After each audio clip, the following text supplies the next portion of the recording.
Welcome to the Real Wild Demo Compo Studio. I'm your host Esperi, and with me here are Max, Elmore and Zog. Hello guys, welcome to the studio. 4 entries this year in the Real Wild, a bit of fewer than I personally would have hoped for, but what did you guys think of the entries overall? I kind of like them, nice variety. We had some hardware coding, some old school 64 stuff, so it was nice, I guess. Could have been more entries, but yeah, it was okay.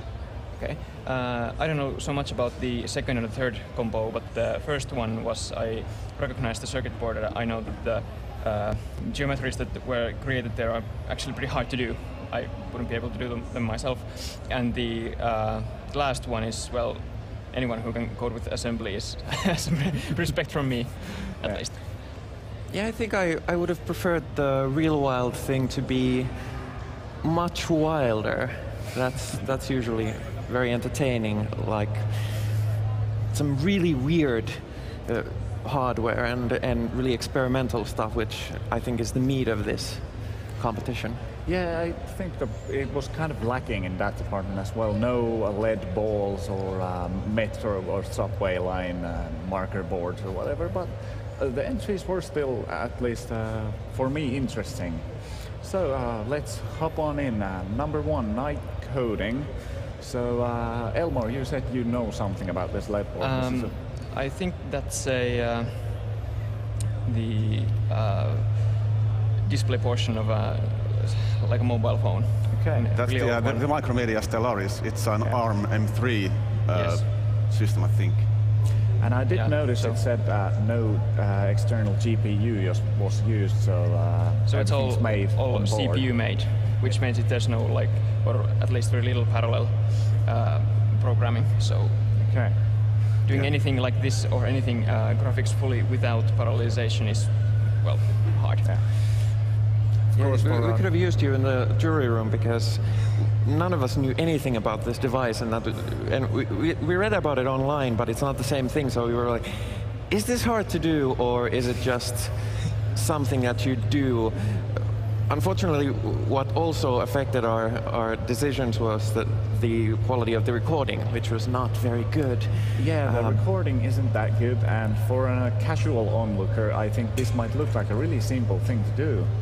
So that might be a bit of a problem with this entry, that even though it's hard, you don't know that it's hard if you don't actually know the background works of it.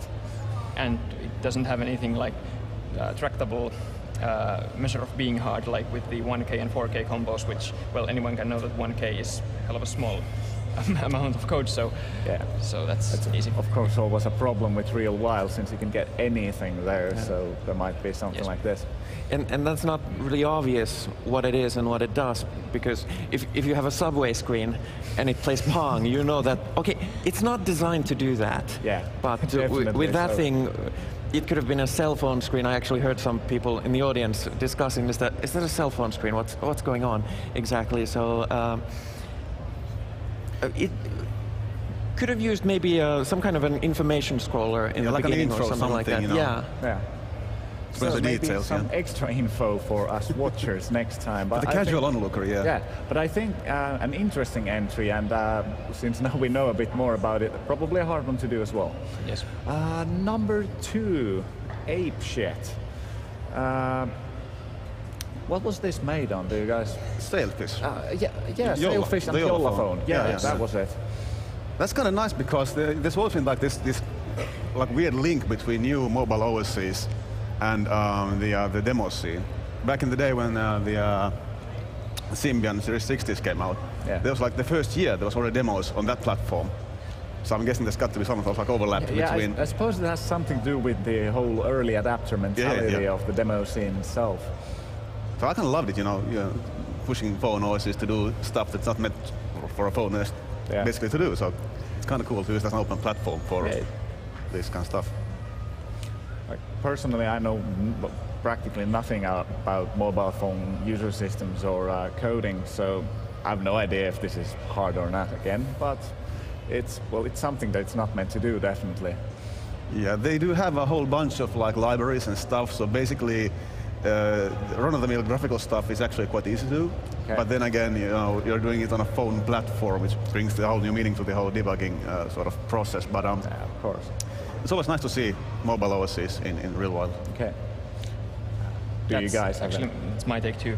I saw in the intro of this demo that they had used some kind of GPU library in it, which makes stuff like this easier. I'm not saying it's easy still, but at least it's with hardware that's supposed to do graphics. So I think the code itself isn't like very hard to do, but the like that you know how you code something to a sailfish requires that you know it somehow, which few people do. Yeah, what I liked about this was that it had some effects that the other ones didn't have, which I think was overall in this competition, it was a bit of a problem because it's like the same effects we've seen like 20 years. Okay, it's on a new phone, but still, do something new, do something interesting. And this, I think, at least tried a bit. So yeah. I like this one quite a lot. Yeah, the blue ice light effect that we're seeing now was something that you don't often see, I think. Nope. So something different. And I personally like that this one paid attention to the music, which is not something that you always see in a real wild or 1K entries.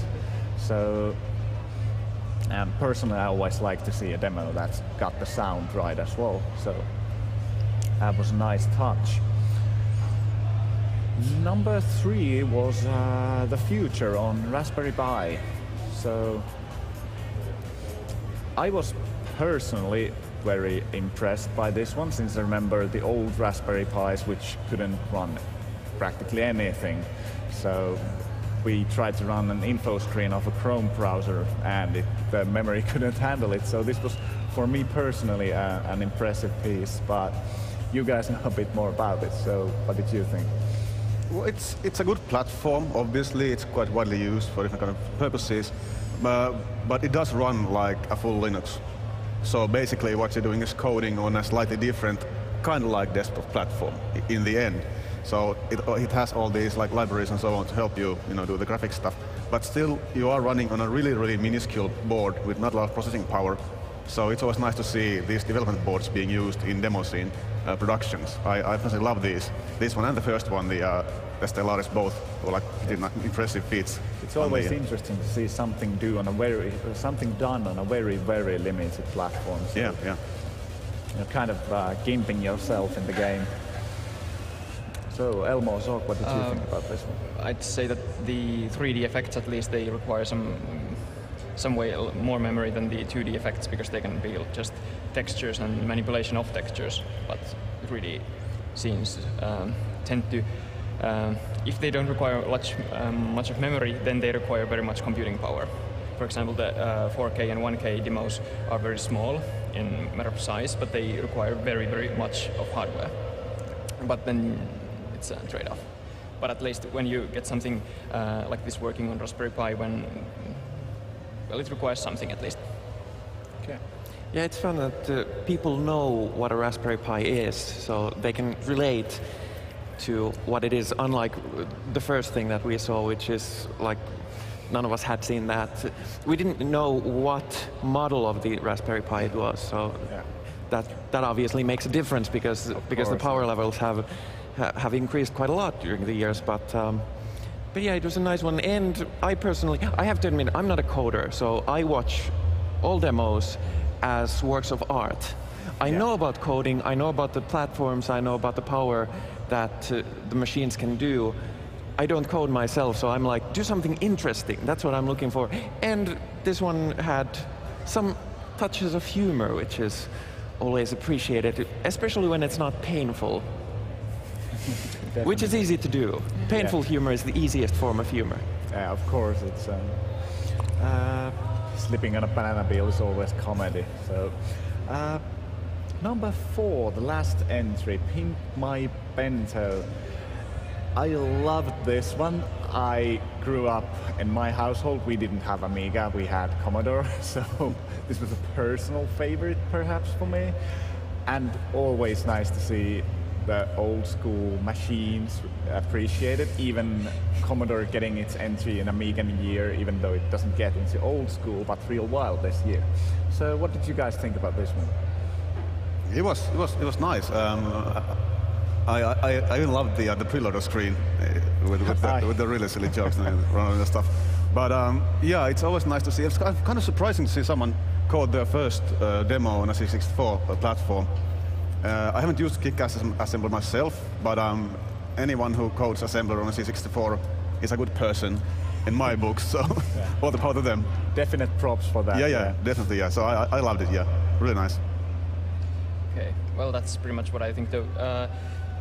This had some genuinely good humor in the beginning, and well, I've never used like Commodore 64 or Amiga myself, so for me, because I guess I'm so young or something, but for me they are always like some relics of the past or demo machines or something that's really hard to code because they are so old.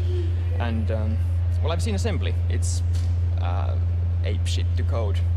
So yeah, there was actually the comment at the end that it looks like a prayer to Cthulhu, which I can easily believe. That's actually a very good description of assembly. Definitely. But I think it's this. Actually, I think it's has taken some time to do, but yeah. I think it's slightly a shame that any other year it would have been on a different category. It would have been in the old school competition, which kind of skews this competition a little because, yeah, this is my favorite as well, at least. But is it really wild? Not that much. Then again, this is an Amiga year, and I have no problem with that. Obviously, Amiga is a great machine. At least it's the same company, so that works out. But yeah, it's a very nice demo, but maybe it takes a little attention away from the really wild stuff, even though we didn't have really wild stuff this year.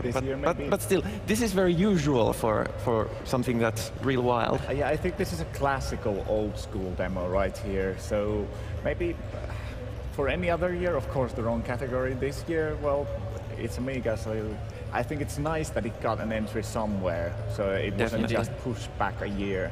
Of course, they could have polished it a lot in a year, but still, it's nice that they got it in this year. So. It definitely deserves to be on the big screen. Definitely, that is true. All right, wrapping up. Any end comments on the total compo?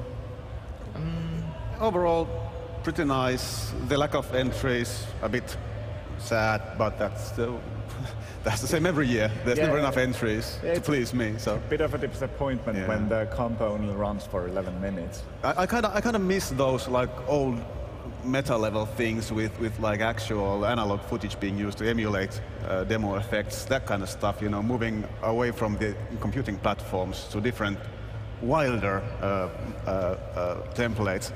That's kind of what I'd like to see in real wild. So next year, I'm guessing my entry will win this compo. So yeah. All right. That's well, the wilderness is something that I would wish more of the real wild combo. I like all the contraptions with many like a grid of LEDs that spin very fast, and then it forms a 3D like a projector or 3D screen awesome. Even. Yeah. And that's surprisingly possible to do. Yeah, there's been one, I think, 2 years ago. Yes, it was. 2 or 3 years ago, I remember. And if no one had made one, I would have made one by this time. Because that's a really good idea. Yeah, more wilder platforms, stranger platforms. Try anything. Even if it doesn't work, submit it, because at least we'll get some enjoyment out of it. Yeah, it's still real wild. Yeah, and because you can do pretty much anything with your entry video, I believe. You can even put in explanations that, hey, this is what this is how it works, this is why this is impressive. Yeah. That kind of information is always helpful for the general audience who does the voting, so they decide who wins, so obviously that helps your chances. And if it doesn't work out, you can explain, well, this looks weird. We still want to show it to you because it's fun to look at weird things. And this is why it didn't work out. And you can get some points out of that too. At least give us some entertainment. Right. But I guess the whole notion of this like maker culture or tinkerer culture kind of lives with the wild demo scene. So you know, I think it's pretty important that this particular category keeps on living, because the maker culture is really close to this whole geek culture, and they're both kind of like intertwined. So there's a lot of material there to pull from. Same people in both. Yeah. All right. So for next year, we hope for more wilder demos. Yeah, consensus on that one. Were you planning to make some? Yeah. All right. Hope to see your answer. I want to code something on a microwave oven. They have the 7-segment displays. Microwave oven? Yeah, it has like 8 numbers, you know, on the oven. 7-segment displays. On those, using the oven's own like input for the displays, and then run demo effects on those 7-segment displays. Okay. Scrollers and stuff. Given away your idea though, but we'll see. All right. Great. We'll hope to see that next year. Thank you guys so much for coming to the studio. Wilder demos next year. Thanks for visiting, and thanks for listening to the Real Wild Demo Compo Studio, and enjoy the rest of the party. Thanks. Thank you.